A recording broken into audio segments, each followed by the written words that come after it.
April 2nd, 2010, the Tesoro refinery in Anacortes, Washington. A nearly 40-year-old heat exchanger violently ruptures, causing an explosion and fire that kills 7 workers, the largest loss of life at a U.S. refinery since 2005.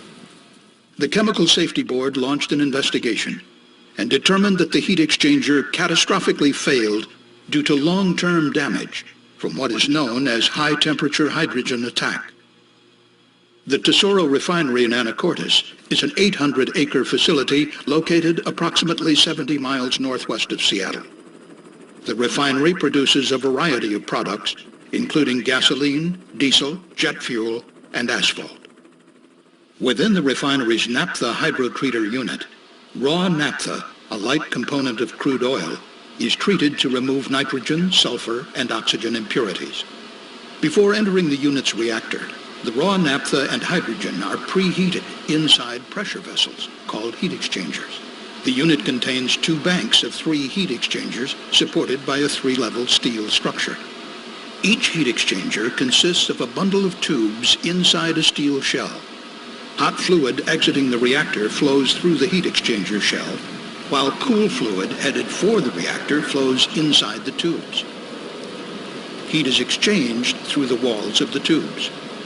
Every 6 months, the heat exchangers are taken offline to be cleaned because of fouling, a common occurrence when operating heat exchangers in this type of service.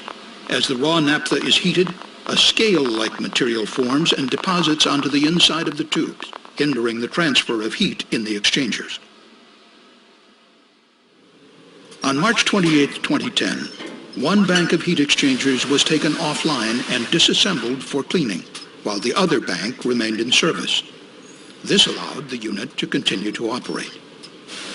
By mid-afternoon on April 1st, the cleaning was complete, and operators initiated the startup of the offline bank of heat exchangers.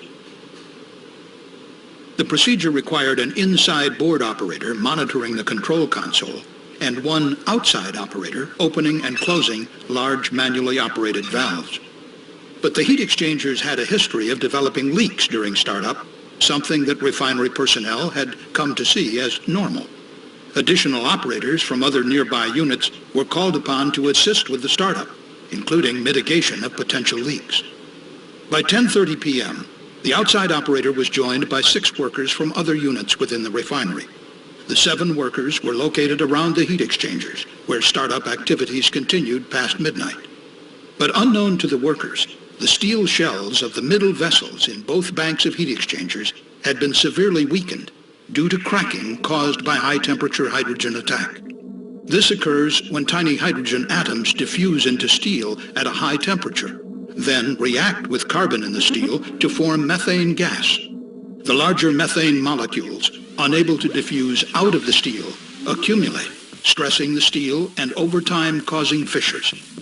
In both of the middle heat exchangers, the fissures grew and connected to form large internal cracks.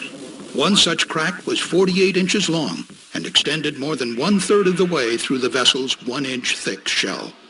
Shortly after midnight, the temperature of the fluid exiting the tubes of the online bank of exchangers increased about 75 degrees over the span of 3 minutes, a temperature increase that was typical and observed in previous startups. But the middle heat exchanger was so severely weakened from high-temperature hydrogen attack that it likely could not withstand the stress caused by the rapid temperature increase. At 12:35 a.m., employees working at a nearby process unit heard a loud hissing noise when vapor began to leak as the heat exchanger cracked at its weakest point. Seconds later, the exchanger violently ruptured. Hot hydrogen and naphtha vapor rapidly vented from the exchanger and spontaneously ignited upon contact with air, resulting in a massive fire that consumed the heat exchanger structure. 3 of the 7 operators died at the scene. The other 4 operators were transported to local burn centers with severe injuries. 2 died within hours. The other 2 succumbed within days.